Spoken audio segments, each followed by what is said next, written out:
new downpipe and a 76mm or 3-inch straight pipe exhaust for this W169.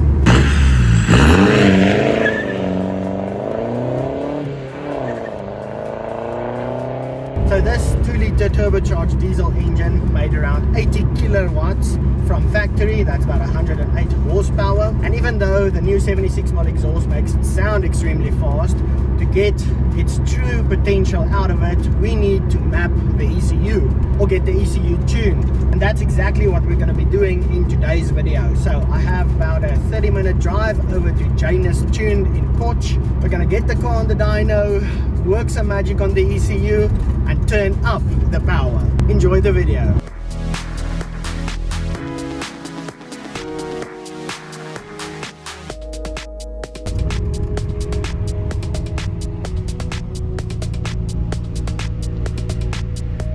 Upon arrival, I was greeted by Johannes, the founder and owner of JNESTUNED.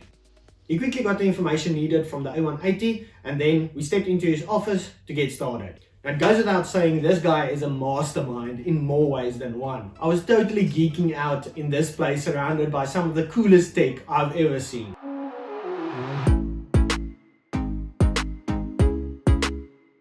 But anyway, we had a chat about how he spent the last 15 years building this company from the ground up to where it is today. After that, he also explained in great detail exactly what his plans and goals are for the A-Class. Not only to gain power, make the car more fuel efficient, but also keep it reliable. Now you guys know me, of course I wanted all the power and all the smoke.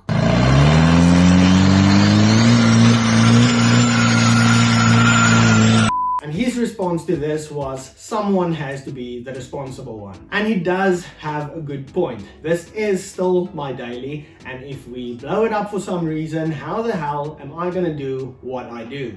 His knowledge and understanding about ECUs and diesel engines are next level. I really do appreciate him explaining to me a bit more about them. Who knows, maybe one day we'll build a diesel powered Merc.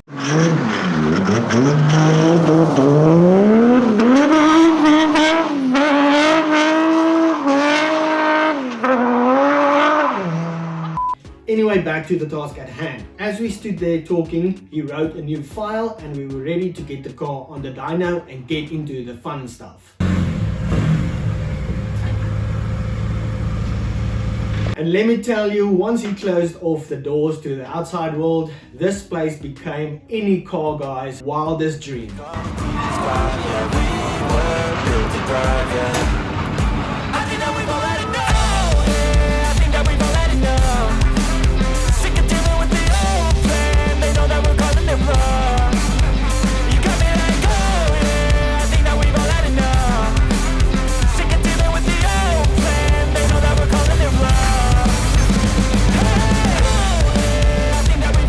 Strapping down the car on the dyno, we're going to do a baseline pull, just stock standard, and then he's going to load the new file onto the car and then we'll see what it does. But damn, it's cold in there. It's like 5 degrees. What a freaking experience. What a guy.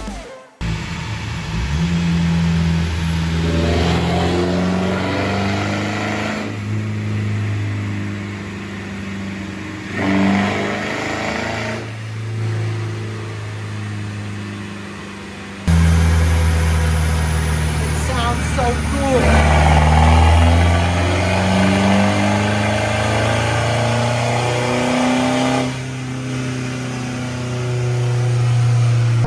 First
Okay, so that is 97 kilowatts stock.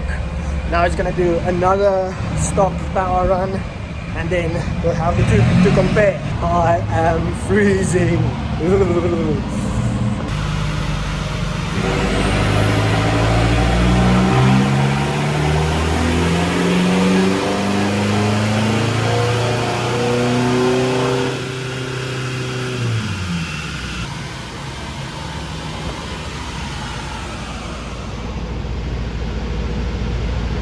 So now he's just loading the new map onto the ECU.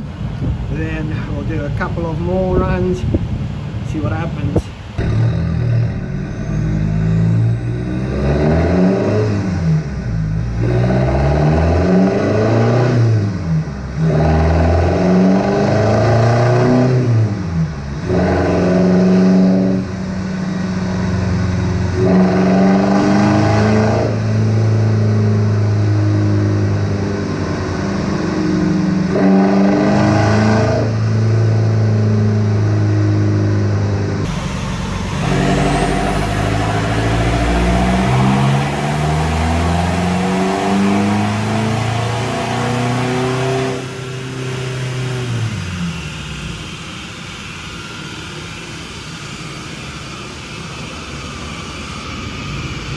Holy shit! Wow! With the new file, it picked up another 30 kilowatts and more than 70 Newton meters of torque. Another thing I really wanted was a hard cut limiter.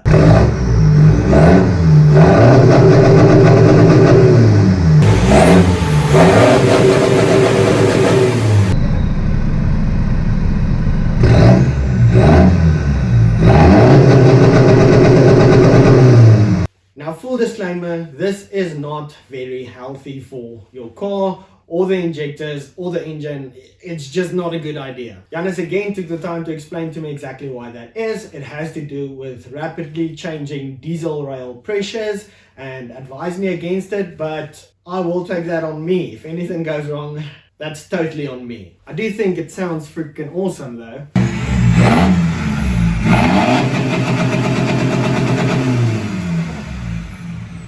Now the first file was damn near perfect, but he wanted to make a small fuel adjustment to get it spot on, and this was the final power run.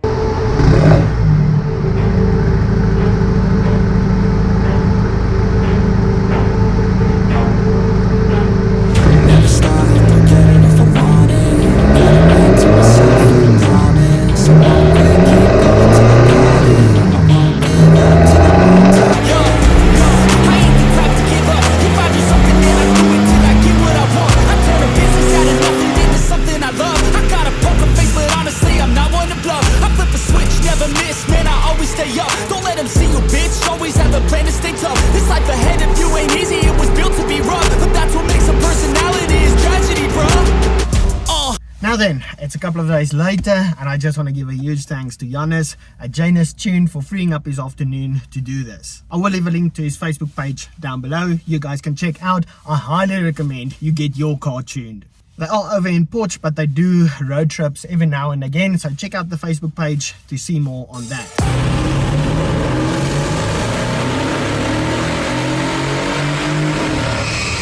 But okay, we were happy with the results on the dyno. We got the car off the dyno, but we stood around and talked for too long. And when I headed back home, it was already dark and I couldn't really film anymore.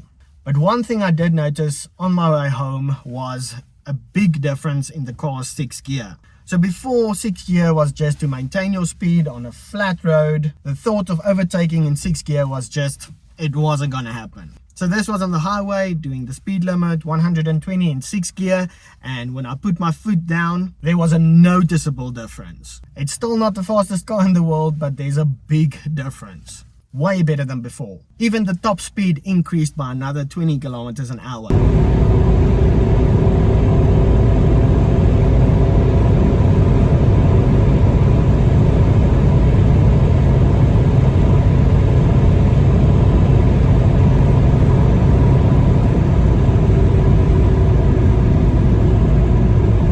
Overall, the car feels a lot more responsive and definitely has a lot more power. Something I'm not quite used to, being that this is front wheel drive, is torque steer on the steering wheel. I think if it wasn't for the traction control the car has, and by the way you can't switch it off easily, but I have a way, things could get pretty interesting. Like first gear is useless, traction control kicks in like immediately. Second gear is where the fun starts. So I think I'm going to switch off the traction control, or you can't really do that. I'm going to get it in dyno mode.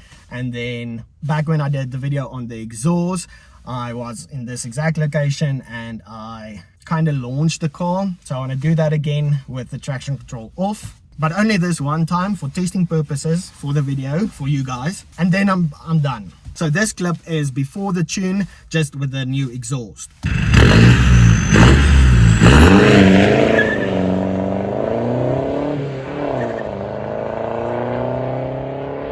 Now let's see what it will do with a hard cut limiter and a tune.